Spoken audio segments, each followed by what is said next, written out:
Subscribe करें और bell दबाएं ताकि कोई खबर रह न जाए।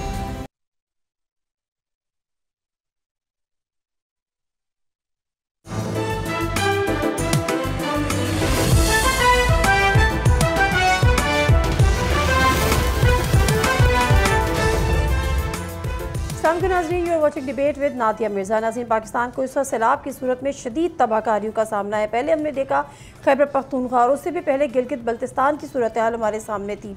उसमें जो मौसमियाती तब्दीली की वजह से जो लैंड स्लाइडिंग, फ्लैश फ्लड्स और ये सारे शदीद बारिशों के बायस दरिया बिपर गए, सैलाब आया। कश्मीर में सूरत हाल देखी, फिर खैबर पख्तूनख्वा में इसी किस्म की हमने सूरत हाल देखी जब शदीद किस्म की वहाँ पर भी ना सिर्फ लैंड स्लाइडिंग हुई है बल्कि क्लाउड बर्स्ट हुए, शदीद बारिशें हुई, फ्लैश फ्लड्स आए जिसके नतीजे में कई गाँव शदीद तबाह हुए। और अब पंजाब का रुख इसने किया है। पहले हमने देखा कि 26 अगस्त को शदीद किस्म की बारिशें हुई पंजाब के मुख्तलिफ अजला में, मुख्तलिफ शहरों में, और उसके बाद 27 को एक बहुत बड़ा सैलाबी रैली ने पंजाब का रुख किया और एक दफ़ा फिर भारत ने यह साबित किया कि आबी जारियत उसने की है।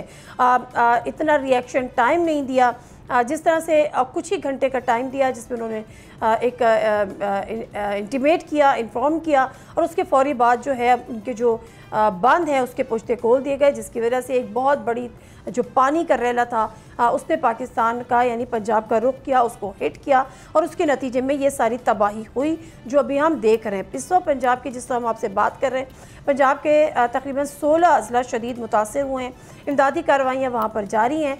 ये तमाम तर सूरत हाल अपनी जगह है। मुल्क में तकरीबन 38 ईयर्स बाद ये हुआ है और उससे पहले भी हुआ है, लेकिन उसके बावजूद हमने 2010 का सैलाब भी देखा था, हमने 2005 का ज़लज़ला भी देखा था। बड़े अफसोस से ये कहना पड़ता है कि जब ऐसी कोई कुदरती आफत आती है या कुदरती ऐसी कोई तबाही होती थी तो हम हमेशा से एक कौम बन जाते थे और हम ये बड़े फ़ख्र से कहते थे कि कम से कम हमें कौम हो जाते हैं ऐसे मौक़ों पर। लेकिन आज जो सूरत हाल है, अगर आप सोशल मीडिया उठाकर देखें जो कि एक रिफ्लेक्शन ही है डेफिनेटली आपकी सोसाइटी का, तो ऐसा लग रहा होता है कि आपका एक कंपटीशन है। आप जो मुखालफीन है, अगर एक सूबे में हो रहा है और उसके जो दीगर मुखालफीन है, मैं किसी यहाँ पे सियासी जमात का नाम नहीं ले रही, लेकिन वो उस चीज़ को ना से बढ़ा चढ़ा कर पेश कर रहे हैं। एक तरफ कोशिश कर रहे हैं या दिखाने की कि जी हम गम अफसोस भी है, लेकिन उसके साथ साथ ऐसा लग रहा होता है कि कोई कंपटीशन हो रहा है कि यहाँ भी हो गया, वहाँ भी हो गया, यहाँ पर भी ये हो रहा है, बढ़ा चढ़ा के चीज़ें हो रही हैं, बजाय इसके कि हम इस वक्त या इस तकलीफ़ में या इस परेशानी में, इस आफत में एक कौम बने। हम आज एक कौम नहीं है, बड़ी माज़रत के साथ ये बात कहनी यहाँ पर ज़रूरी है। फिर एक और बहस कि पाकिस्तान में बंद बनने चाहिए या पाकिस्तान में बंद नहीं बनने चाहिए। पाकिस्तान के निज़ाम में ख़ुद ख्वाजा आसिफ साहब ने कहा कि बड़ी करप्शन है, रोड्स बनती हैं तो हार्डली 20% उसमें लगता है। आज बड़े बड़े एतराफ़ाती बयान तो सामने आ रहे हैं, लेकिन ज़िम्मेदार कौन है? क्या ज़िम्मेदारों का तयन किया जाएगा? क्या ज़िम्मेदारों को सज़ाएँ दी जाएंगी? एक तो आप बंद बनने की हमेशा से बात ये कर रहे होते हैं कि जी ज़रूरत नहीं है, सिंध और KP उसकी मुखालफत कर रहा होता है, पंजाब कह रहा होता है, तो हम इतने सालों में हम कंसेंसस ही डेवलप नहीं कर पाए कि बंद बनने चाहिए या नहीं बनने चाहिए। उसके बाद एक और चीज़ जो हमने ग्रीन पाकिस्तान इनिशिएटिव के तौर पर कैनाल्स का मामला आया कि जो पाकिस्तान का एक वसी रकबा जो है वो बंजर पड़ा है, उसको भी काश्तकारी के काबिल बनाया जाए, वहाँ पर पानी का मामला आया। तो फिर हमने देखा कि कुछ जमातों ने इस पर सियासत भी की और उसके साथ साथ सूबा सिंध के जो खासकर नेशनलिस्ट पार्टीज़ थी उन्होंने इस पर खुलकर मुजाहरे किए, पूरा सिंध बंद कर दिया, मोटरवेज जो उनका हाईवेज़ है उनको उन्होंने बंद कर दिया और उसके बाद डेफिनेटली पीपल्स पार्टी ने भी उनका साथ दिया और फिर ये मामला काउंसिल ऑफ कॉमन इंटरेस्ट में गया, वज़ीर आज़म तक गया और फिर इस मामले को इस फाइल को बेसिकली बंद करके रख दिया। इन तमाम चीज़ों का ज़िम्मेदार कौन है? मुल्क के जो मारूफ हमारे एनालिस्ट हैं, सहाफ़ी हैं, वो इसको किस तरह से देखते हैं, इस हालिया तबाही को भी और इन चीज़ों का ज़िम्मेदार कौन है उसको भी। वैसे तो सब ने डेफिनेटली बड़ी बात की है, समझ में आने वाली बात की है। आमिर इलियास राना साहब का तर्जुमा जो था, उनका एनालिसिस इस हवाले से जो तज्ज़िया था वो भी सुनने के काबिल था। लेकिन बहरहाल सूरत हाल इस वक्त तो यही है। बात यह है कि ये ज़िम्मेदारी जो बताई जा रही है, निशानदेही हो रही है, इसका कोई तदारुक भी होगा। ये जो आज हम बात कर रहे हैं ये हम उस वक्त भी करेंगे जब ये सैलाब गुजर जाएगा। सर तो हमारे पास DG PDMA पंजाब हमारे साथ मौजूद हैं इरफान अली खान काटिया साहब। अस्सलाम वालेकुम सर। जी वालेकुम अस्सलाम। सर ज़रा ये पंजाब के हवाले से, सैलाब के हवाले से डेफिनेटली आपसे डिटेल्स लेनी है, लेकिन मैं शुरू करूँगी ये जो आबी जारियत वाले चीज़ जो हमारे सामने आ रही है कि जिस तरह से वार्निंग दी और वार्निंग के फ़ौरन साथ ही भारत ने जो है वो पानी छोड़ा, जिसकी वजह से हमारा जो पंजाब है, पाकिस्तान इस वक्त पानी में डूबा हुआ है। ये क्या उसके टाइमिंग्स थे? क्या सिंध तास मुआहदा है उस पर अमल दरामद नहीं हुआ? इस हवाले से सर ज़रा प्लीज़ बताइएगा पहले। जी बिल्कुल, ये तो आपके इल्म में ही है कि अब जिस तरीके से हमारे सिंध तास मुआहदे के साथ चीज़ें चल रही हैं, लेकिन मैं जिक्र अभी करूँगा जो इस वक्त फैक्ट्स एंड फिगर्स हैं। हमारे तीनों दरियाओं में इस वक्त शदीद तूफ़ानी है और अभी मोस्ट रिसेंट फिनोमेना हमारा दरियाए सतलुज का बना। दरियाए सतलुज में जो फ्लोज 2,61,000 क्यूसिक्स चल रहे थे वो अब बढ़ के 3.5 लाख क्यूसिक्स हो गए हैं। तो ये एक चैलेंज है जो इंतजामिया के लिए और चीफ मिनिस्टर पंजाब की डायरेक्शन के ऊपर हम पूरी तरह से इनखला को यकीनी बना रहे हैं और इंशाल्लाह इसमें अवाम के जानो माल के तहफ़्फ़ुज़ को यकीनी बनाया जाएगा। इसके साथ साथ रावी और चनाब में भी पानी के बहाव बढ़े हुए हैं और पानी का ये जो बड़ा रेला है ये अभी रावी में बल्लोकी के मुकाम से, चनाब में ये की तरफ बढ़ रहा है और अगले 1 से 2 दिनों में रावी और चनाब की सूरत हाल ये होगी। लेकिन सतलुज पे अभी हमें ये चंद दिन प्रॉब्लम इसी तरीके से रहेगा। जी अच्छा काटिया साहब, क्या आप मुझे सिर्फ ये कंफर्म कर सकते हैं कि भारत ने जो इत्तलात तो दी, हमें रिएक्शन टाइम कितना मिला? जी इत्तलात इस दफा कोई प्रॉपर नहीं थी। मैं सिर्फ 3 डैम की बात करूं तो 1 हफ्ता पहले तक हमें बताया गया कि जो रावी के ऊपर 3 डैम है ये अभी 60% सिर्फ भरा है और 40% इसकी जगह इसमें मौजूद है। लेकिन अचानक 3 से 4 दिन बाद आपने बिल्कुल ही वो 100% भर भी गया और उसके तमाम पुश्ते खोल दिए गए। तो ये बिल्कुल एक मॉरली भी ये इस चीज को जस्टिफाई नहीं किया जा सकता। लेकिन बहरहाल इस वक्त हुकूमत पंजाब, चीफ मिनिस्टर पंजाब की सरबराही में पूरी इंतजामिया लोगों के बिल्कुल शाना बशाना है और आवाम की अमलाक और जानो माल के तहफ़्फ़ुज़ को यकीनी बना रहे हैं। अच्छा सर, ये बताएं कि अभी तक की जो इत्तलात है कि 16 अजला जो है वो शदीद मुतासर हुए हैं, मजीद सैलाब आने का खदशा है या मजीद अजला इससे मुतासर होने का खतरा है? कितना मजीद मैंने गुजारिश की कि पानी का रेला अभी गुजर रहा है और मजीद अजला में इनंडेशन मुतवक्किर है। जी सर, जो चकोटी वाला भी एक है ना कि जेलूम, दरियाए जेलूम, वहाँ से भी इन्होंने पानी की रफ्तार में भी उसकी मकदार में भी इजाफा हुआ है 1942। जी जी, ये सारा पानी अभी स्टिल पंजाब के सिस्टम में मौजूद रहेगा और अगले 2 से 4 दिन काफ़ी क्रिटिकल हैं। जी ठीक है। अब सर ये बात की जा रही है कि अगला जो है वो जब ये यहाँ से पानी निकलेगा तो वो फिर डेफिनेटली सिंध का रुख करेगा।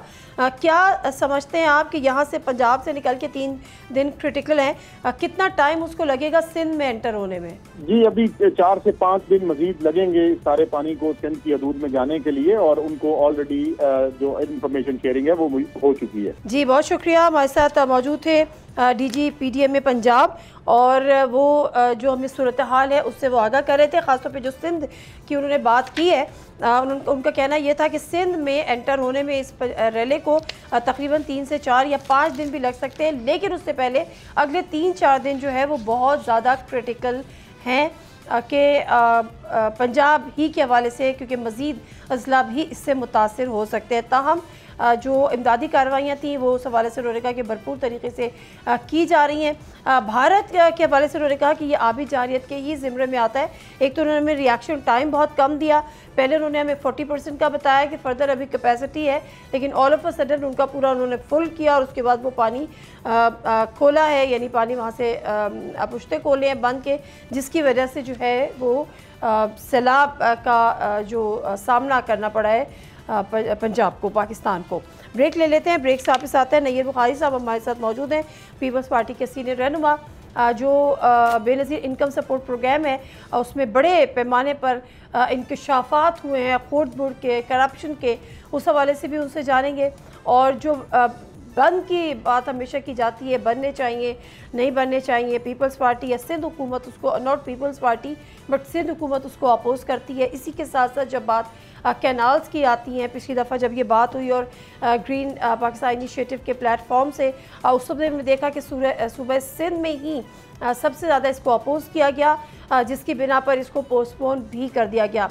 इस पर पीपल्स पार्टी का मौक़िफ़ क्या है? ब्रेक लेते हैं, वापस आते हैं तो नैयर हुसैन बुखारी साहब से जानेंगे।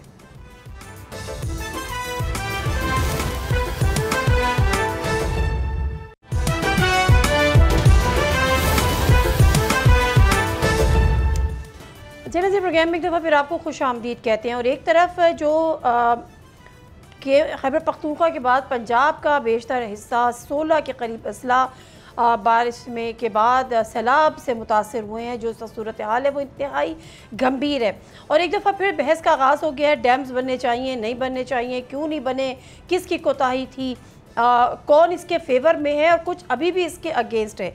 इस पर भी ज़रा गुफ्तगू करेंगे। लेकिन उसके साथ साथ जो बेनज़ीर इनकम सपोर्ट प्रोग्राम है उसके फ़ंड्स के हवाले से कि वो गैर मुस्तहिक़ सरकारी मुलाजमीन को रकूम देने का इंकशाफ हुआ है और तकरीबन गुज़िश्ता 10 बरसों में BISP के फ़ंड से 23 अरब 68 करोड़ की खतीर रकम 1,40,000 सरकारी मुलाजमीन और उनके अहल खाना में बांट दिए गए। ये भी एक मामला है, कुछ दीगर मामलात भी हैं, हम इस पर गुफ्तगू करेंगे। सैयद नैयर हुसैन बुखारी साहब सेक्रेटरी जनरल है पाकिस्तान पीपल्स पार्टी के, पार्लियामेंटेरियन के, हमारे साथ मौजूद हैं। अस्सलाम वालेकुम नैयर हुसैन बुखारी साहब। वालेकुम अस्सलाम। नैयर हुसैन बुखारी साहब, ज़रा ये इससे पहले कि मैं सैलाब पे जाऊँ और ज़रा ये जो डैम्स बनने की एक और नई बहस शुरू हो गई, फिर कैनाल्स के भी हवाले से बातें आने लग गई हैं, तो जानना ये है उससे पहले ये जो एक और नई चीज़ आई है कि जो बेनज़ीर इनकम सपोर्ट प्रोग्राम है उसमें तकरीबन 23 अरब 68 करोड़ की खतीर रकम 1,40,000 सरकारी मुलाजमीन और उनके अहल खाना में बांट दिए गए। उसकी डिटेल्स यकीनन आपने भी पढ़ी होंगी। सर ये क्या मामला है? सबसे ज़्यादा जो हुआ है वो सिंध और खैबर पख्तूनख्वा में हुआ है। शुक्रिया। गुजारिश है कि एक क्राइटेरिया BISP का बना हुआ है कि कौन लोग एलिजिबल हैं या इंटाइटल्ड हैं इसके लिए। जो उस क्राइटेरिया में फॉल नहीं करते they should not get it, उनको नहीं मिलना चाहिए था, क्योंकि एक यूनिफॉर्म क्राइटेरिया है। तो अगर कहीं ओवरडूइंग हो गई है या मिस हैंडलिंग हो गई है तो उसको ज़रूर एग्ज़ामिन करना चाहिए और जो लोग इसके मुस्तहिक हैं ये उनके पास रकम जानी चाहिए। ये ऑब्जेक्ट बेसिकली इसका था कि वुमेन एम्पावरमेंट का था, ताकि ख़वातीन को बहुत ज़्यादा इन्हिसार मर्द डोमिनेटेड सोसाइटी में उन पे नहीं करना चाहिए। तो इसीलिए इसका नाम भी मोहतरमा बेनज़ीर भुट्टो साहबा के नाम पे है कि बेनज़ीर इनकम सपोर्ट प्रोग्राम। तो मैं समझता हूँ कि ज़्यादा मुस्तहिक वो ख़वातीन हैं जो इस क्राइटेरिया में फॉल करती हैं। अल्लाह करे कि अकाउंटेबिलिटी हो जाए। हमारे यहाँ आपको भी पता है कि तारीख़ में ऐसी कोई मिसाल तो मिलती नहीं शफाफियत की, ट्रांसपेरेंसी की। लेकिन आगे बढ़ जाती हूँ, ये जो नहरों का मामला है इस पर पहले आपको पता है नहरों के कैनाल्स के मामले पर बड़ी सियासत भी हुई और बहुत शोर भी हुआ कि नेशनलिस्ट पार्टीज़ जो है उन्होंने बहुत ज़्यादा इस पर शोर मचाया, जिसके बाद इसको पोस्टपोन कर दिया। एक दफ़ा फिर ये मामले पर अब बहस होने लगी है। मरियम नवाज शरीफ साहिबा से भी एक सवाल पूछा गया था, छोटा सा क्लिप है, इस पर आपके कमेंट्स जानना चाहूँगी। ये क्लिप सुनिएगा सर। पिछले दिनों कनाल का मैटर था, फिलहाल यहाँ से फरीद जरदारी साहब से अब इस मैटर पे कोई बात करें कि क्योंकि ये सलाह मैं किसी एक पार्टी का नाम नहीं लेना चाहती, लेकिन हमें सियासत से बालातर होकर मुल्क की मफाद में अब कुछ फैसले कर लेने चाहिए, क्योंकि ये लोगों की जिंदगियों का सवाल है। सर क्या पहले सियासत होती रही है इस मामले पर, जो अब सियासत से बालातर होकर फैसले किए जाए मुल्क की मफाद में? सियासतदान सियासत नहीं करेगा तो क्या करेगा, पहली बात तो ये है। दूसरी बात यह है कि इसके लिए council of common interest decide करें। छोटे सूबे भी ये बात कह रहे थे, बड़ा सूबा भी उधर है, तो ये डिसीजन जो है ये काउंसिल ऑफ कॉमन इंटरेस्ट में जाना चाहिए। जो वाटर रिकॉर्ड भी है 91 का, उसको भी आप एग्जामिन कर लें और उसकी अप्रूवल भी कैबिनेट ने दी थी। और फिर वो काउंसिल ऑफ कॉमन इंटरेस्ट ने उसको एग्जामिन किया था। तो जो वो एक प्रेस्क्राइब्ड प्रोसीजर है उसको अडॉप्ट करें, what ever is in the interest of the nation that should be done. लेकिन ये कौन डिसाइड करेगा कि कौम के और मुल्क के मफाद में ये है कि नहीं है? उसके लिए एक जो फोरम बनाया गया काउंसिल ऑफ कॉमन इंटरेस्ट, उसको एग्जामिन करने थे और फिर डिसीजन करने थे उसको।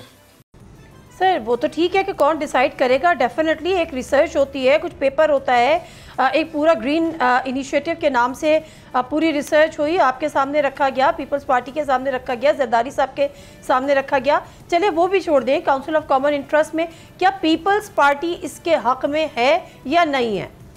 देखिए जी, अभी जो काउंसिल ऑफ कॉमन इंटरेस्ट की बात होगी, पाकिस्तान पीपल्स पार्टी की नुमाइंदगी उस पर मौजूद है, तो वो जो इशू उनके सामने रखा जाएगा वो अपनी क़यादत से ज़रूर मशावरत करेंगे। 2 चीफ मिनिस्टर हैं जो पाकिस्तान पीपल्स पार्टी के हैं, तो let that concrete proposal come before them, let them decide it. Sir council of common interest में तो पहले भी रखा गया था, वज़ीर आला को बुलाया गया था, बिलावल भुट्टो जरदारी साहब ने बड़ी रिजर्वेशंस का इजहार किया था और फिर बड़ा प्राउडली अनाउंस किया था कि इसको हमने फिलहाल ख़त्म कर दिया है। वज़ीर आज़म साहब ने उनके साथ खड़े होकर अनाउंस किया था ये, और ये अचीवमेंट बताई थी पीपल्स पार्टी ने अपनी। ये दुरुस्त बात है ना, लेकिन ये कौन, ये बात ये है कि ये इलेक्टेड रिप्रेजेंटेटिव ने किया ना, तो अवाम के नुमाइंदे पार्लियामान में बैठे हैं और पार्लियामान की ही बुनियाद पे काउंसिल ऑफ कॉमन इंटरेस्ट है। ये डिसीजन मैंने तो नहीं करना, ना ही मेरे सामने कुछ प्रपोजल बनी पड़ी है, तो मैं उस इशू पे क्यों प्रीएम्प्ट करूं? Let that forum decide it, whatever that forum decides as a citizen of Pakistan we have to accept that. Sir लेकिन पीपल्स पार्टी ने अपोज किया था, आपके सामने प्रपोजल था, सरदार जरदारी साहब को ब्रीफिंग दी गई थी, बाद में पीपल्स पार्टी का कहना ये था कि सदर साहब जो है वो आईनी तौर पे। व्हाई डोंट यू अंडरस्टैंड, आप माजी को बार बार दोहरा रही हैं, अपोज किया था, वो सारी कौम के सामने है किन इश्यूज़ पे फोम किया। उस वक्त भी चेयरमैन बिलावल का मौका था कि काउंसिल ऑफ कॉमन इंटरेस्ट ये डिसाइड नहीं किया, और फिर अब भी डिसीजन कर रहा वही फोरम करेगा। तो आप माजी को लेके आ रही, जब वो इशू था उस वक्त एक स्टाफ चेयरमैन बिलावल का था और फिर वो प्राइम मिनिस्टर ने एक्सेप्ट किया। अगर अभी ज़रूरत है, नहरें बननी चाहिए, तो जो फोरम है उसके लिए डिसीजन करेगा, उसको डिसाइड करने दें। ठीक है, तो आप ये कह रहे हैं कि ठीक है पहले ये हो गया था, लेकिन अब दोबारा से अगर वो काउंसिल ऑफ कॉमन इंटरेस्ट में जाएगा तो फिर इस पर दोबारा डिबेट हो जाएगी, हो सकता है कि आपको दोबारा पीपल्स पार्टी को कन्विंस कर लिया जाए। Let me move forward. अभी एक और मसला सर, सैलाब के आने के बाद डैम बनने चाहिए, डैम नहीं बनने चाहिए, कैनाल्स का मामला तो आपने कहा कि दोबारा आप काउंसिल ऑफ कॉमन इंटरेस्ट में ले आए, देख लेंगे। सर आप क्या कहते हैं, ये जो सारा मामला है, क्या सैलाब रोका नहीं जा सकता तो कम किया जा सकता है? सैलाब का सारा पानी जो समंदर बुर्द हो जाता है उसको रोका जा सकता है, पानी का ज़ख़ीरा किया जा सकता है, तो इसके लिए डैम ज़रूरी हैं बनना या नहीं है मुल्क में? देखिए जी, पाकिस्तान एक फेडरेशन है और डैम्स बनाने पे फेडरेटिंग यूनिट्स को एग्री करना बहुत ज़रूरी है। और मैं समझता हूँ कि बिल्कुल जो आप कहते हैं डैम की ज़रूरत है, पानी की शॉर्टेज है, डैम की ज़रूरत है, लेकिन subject to consensus by federating units. Isolation में ये डिसीजन नहीं होने चाहिए। जहाँ जहाँ बनने हैं वफाकी हुकूमत बनाए, यहीं सूबाई हुकूमत बनाना चाहती है बनाए, लेकिन फेडरेटिंग यूनिट्स का कंसेंसस डेवलप करना ज़रूरी है। सर लेकिन अपेरेंटली ऐसा क्यों लगता है कि जो सिंध गवर्नमेंट है वो इसके हक़ में नहीं है? बिलावल भुट्टो जरदारी साहब का भी एक क्लिप है पुराना, जिसमें वो कह रहे थे कि कोई एक लॉबी है जो समझती है कि डैम से कुछ हो जाएगा, पंजाब जो है वो इसके हक़ में है, लेकिन शर्जील इनाम मेमन साहब इसके हक़ में नहीं है। तो ये एक परसेप्शन है कि सिंध गवर्नमेंट या सूबा सिंध कह लीजिए, वो नहीं चाहती कि मुल्क में मज़ीद डैम बने।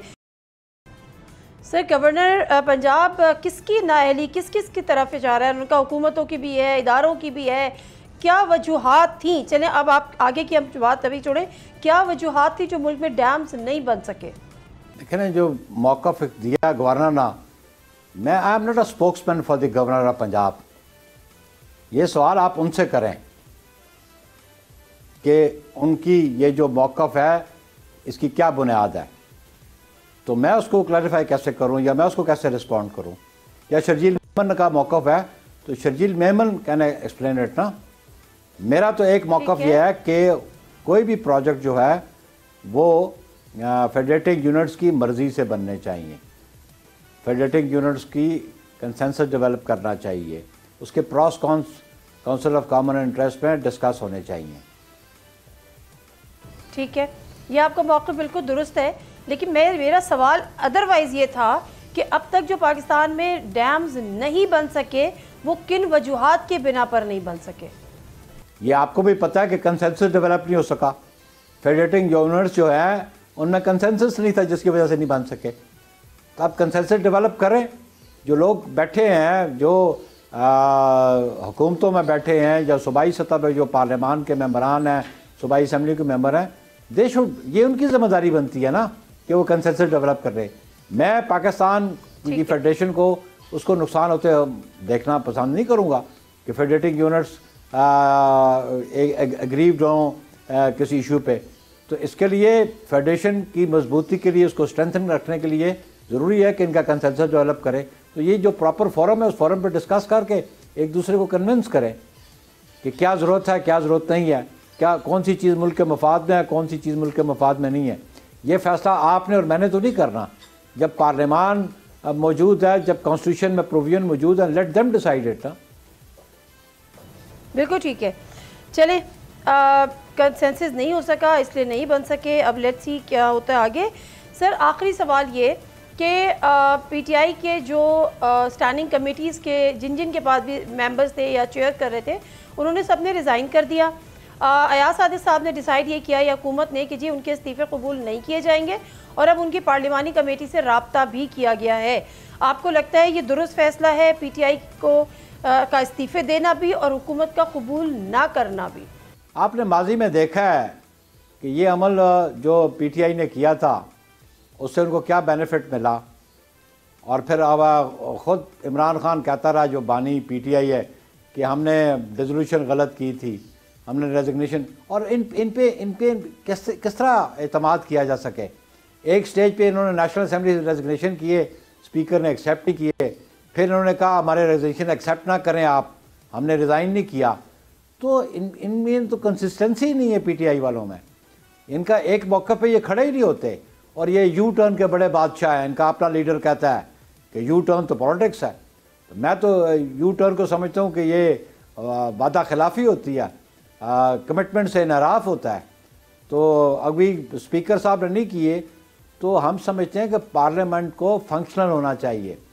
अगर कोई पार्लियामेंट को डिसफंक्शनल करेगा तो वो मुल्क की सर्विस नहीं करेगा, वो मुल्क की खिदमत नहीं करेगा।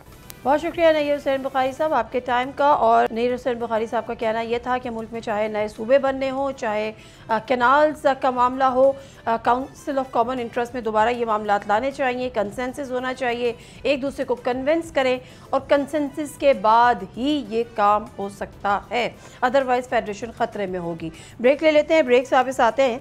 तो IT मिनिस्टर शज़ा फातिमा साहिबा, उन्होंने कल एक इन कैमरा ब्रीफिंग दी, बहुत सारे जर्नलिस्ट को, हम भी वहाँ पर मौजूद थे, और बड़ी उन्होंने डेवलपमेंट बताई, फ्यूचर प्लानिंग भी बताए, 5G के हवाले से भी जो है वो उन्होंने वहाँ पर बताया कि हम जल्दी इस पर भी जा रहे हैं। टेक्निकली कितनी चीज़ें इस वक्त पॉसिबल हो सकेंगी, किस हद तक हम आगे जा सकते हैं, और जो इस वक्त हमें प्रेजेंट जो चैलेंजेस हमें इससे दरपेश हैं उनसे हम डील करने की कैपेसिटी रखते हैं।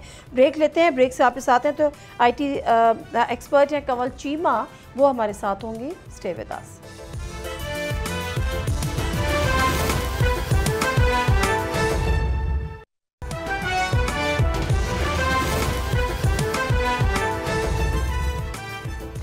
जिन्ना से प्रोग्राम में एक दफ़ा फिर आपको खुशामदीद कहते हैं।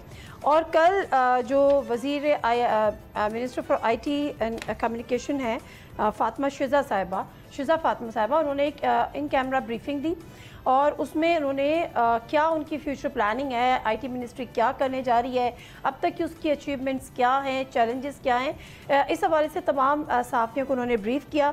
मैं ख़ुद भी वहाँ पर मौजूद थी। जो इम्पॉर्टेंट चीज़ें हैं वो उन्होंने बताई, उस पर हम आगे चल के बात भी करेंगे।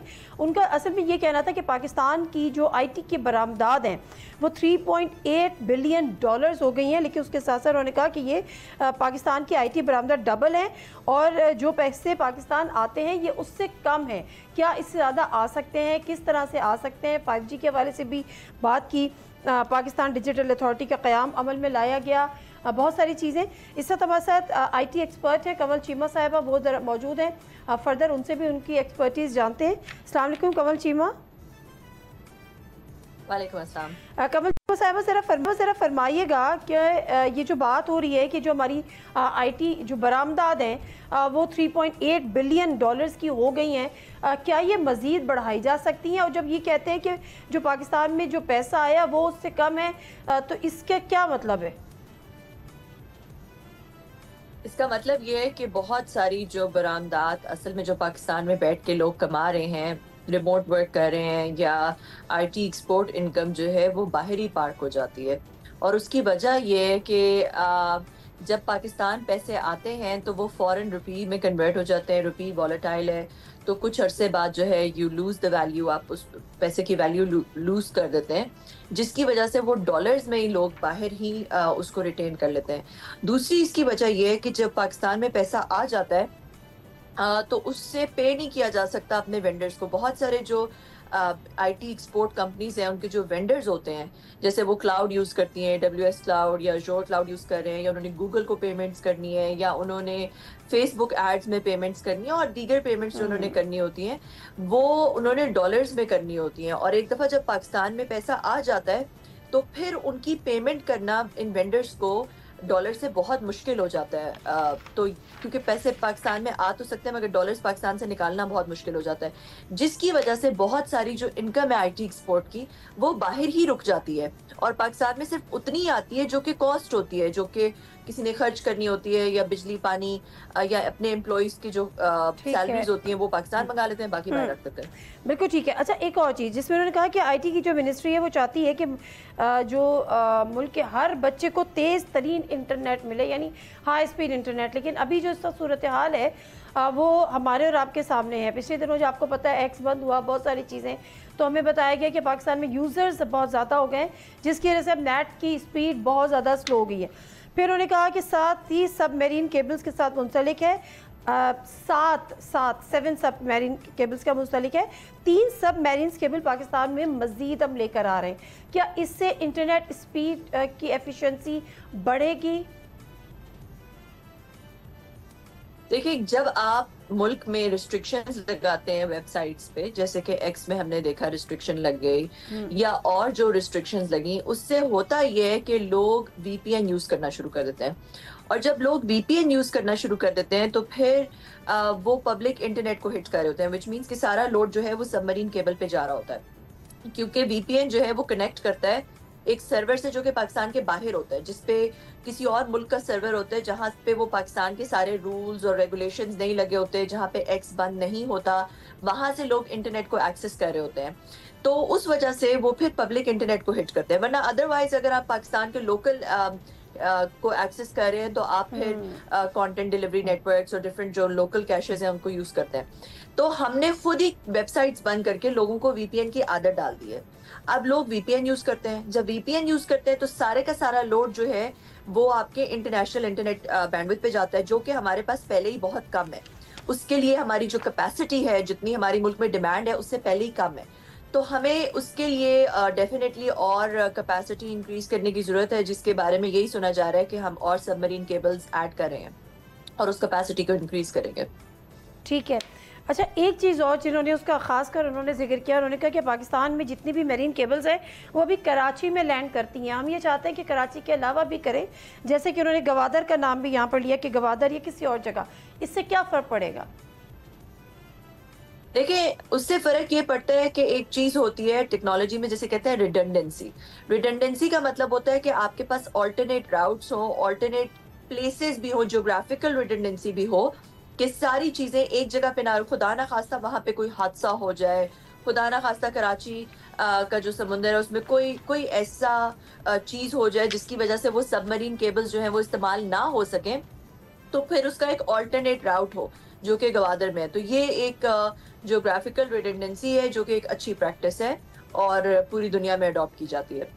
अच्छा, ये बरामदात की तो उन्होंने बात कर दी है। हम ये देख रहे होते हैं कि जिन फ्रीलांसर्स का आपने भी जिक्र किया, उनके बड़े प्रॉब्लम्स हो रहे होते हैं, उनको अपने जो स्पीड के हवाले से भी और इस हवाले से भी, और इस मिनिस्ट्री में बरामदात में मज़ीद इजाफे के लिए या इसमें इन्वेस्टर्स को भी जो है वो कोई अट्रैक्शन देने के लिए आपके पास कोई तजावीज़ हैं IT मिनिस्ट्री के लिए? देखिए, सबसे पहले तो जो आपने किया है वो गला घोटने वाली के मुतरादिफ है, जो कि टैक्सेस जो है वो ई-कॉमर्स बिजनेसेस पे, ई-कॉमर्स वो बिजनेसेस हैं जो कि ट्रांसफॉर्म कर रहे हैं पाकिस्तान। वो तो वापस ले लिए थे मेरे ख्याल है। अभी तक तो वापस नहीं लिए। हमारे बैंक ने तो जो हमारी कंपनीज हैं जो कि ई-कॉमर्स देती हैं, तो बैंक उतना ही, पहले जहाँ पे बैंकिंग गेटवे 3% टैक्स लगाते थे, अब 3% लेते थे, अब वही 7% ले रहे हैं, 6% ले रहे हैं। तो इस तरह तो सारा बिजनेस ठप हुआ हुआ है।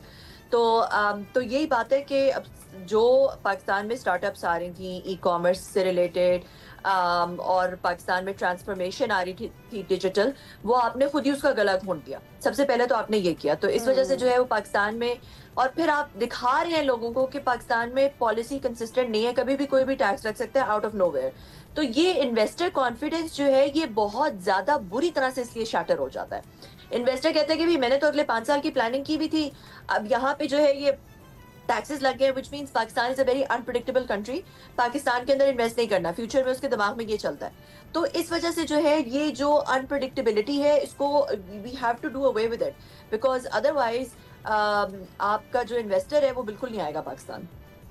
ठीक है। अच्छा, 5G के हवाले से भी बात हुई है, 3G 4G, हम जिस इस चैलेंज को फेस कर रहे हैं, 3G और 4G होने के बावजूद जो हमें इंटरनेट स्पीड मिल रही है, और अब 5G की बात हो रही है, आपको लगता है इससे पोटेंशियल है, स्कोप है और मुमकिन भी है?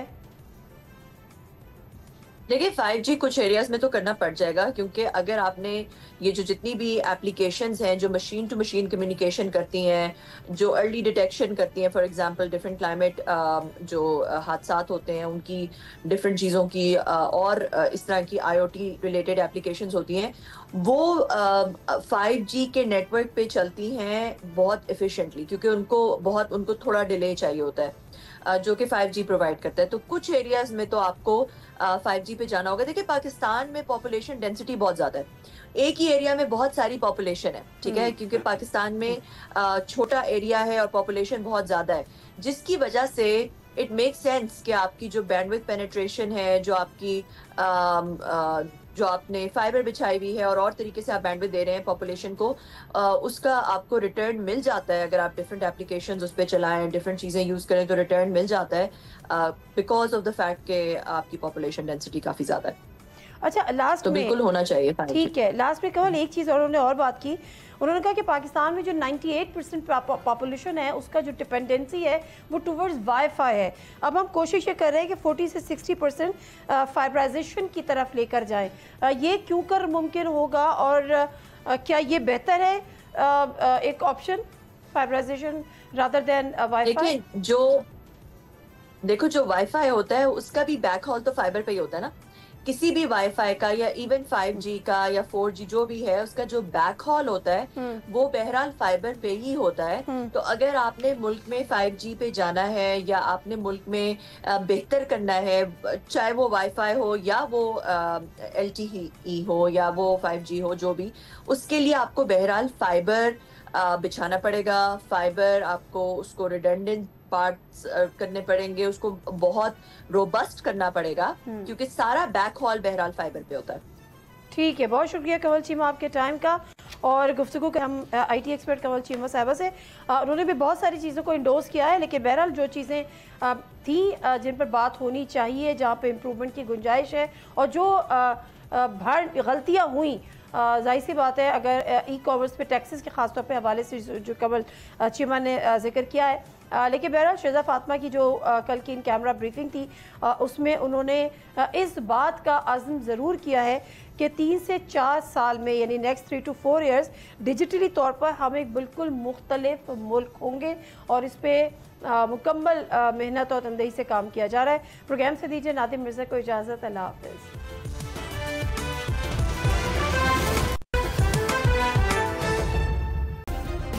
सब्सक्राइब करें और बेल दबाएं ताकि कोई खबर रह न जाए।